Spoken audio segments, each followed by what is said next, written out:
We were both newly qualified teachers, but as time went on, we both realised that there were more feelings there than just friendship, and it was just a really nice development from a friend to a best friend to a husband eventually. He always wanted to be a dad, but I'm not sure he knew how much he'd enjoy being a dad, and he was such a good dad.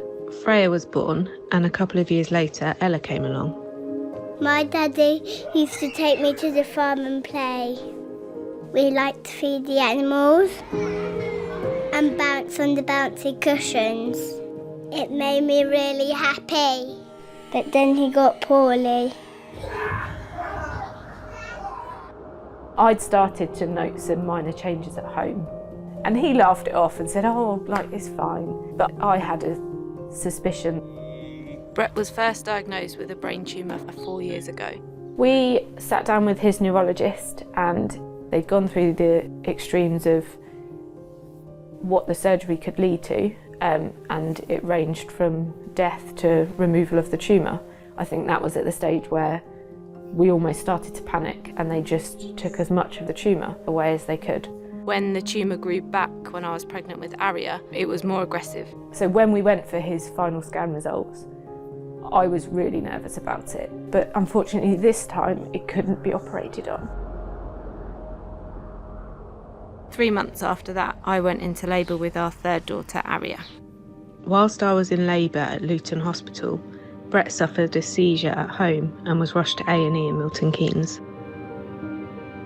The prognosis for him wasn't really very good at that point. Like, his time was near and we needed to get Nicola there so that she could say her goodbyes. It was that serious that he was probably going to die there, and she was going to be here. From there it was just like a race against time, I guess. They just worked at the speed of light to make sure that we were okay, but we could get going. It was so sad. I think at that point when she left, we came back in and we did cry a little bit, because she just kind of hugged and didn't let go. It was really, really sad, because you knew, like, you'd had this lovely experience in here, and then you just knew that what she was going off to face. It was really, really sad. My mum was at hospital with me when I had Ariya, and she went and got the car and then drove us straight up the M1 and got us there.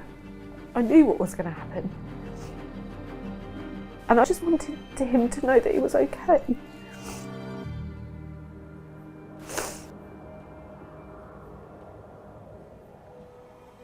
And when we arrived there, I just took her over to him and laid her on him and described what she looked like. So we had a couple of hours, with him and Ariya, and I said to him, "It's okay, like, don't hurt yourself anymore." Putting himself through the pain.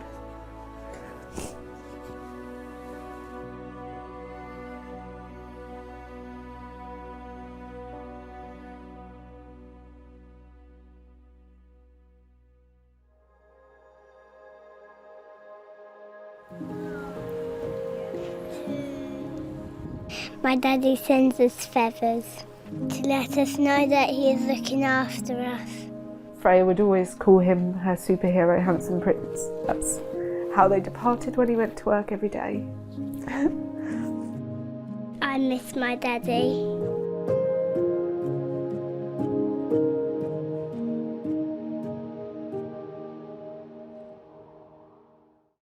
One in 2 of us will get cancer in our lifetime. Help us fight back. To give 40, 30, 20 or £10, text 40, 30, 20 or 10 to 70404 or donate online at channel4.com/SU2C. 100% of the money you give will fund life-saving cancer research.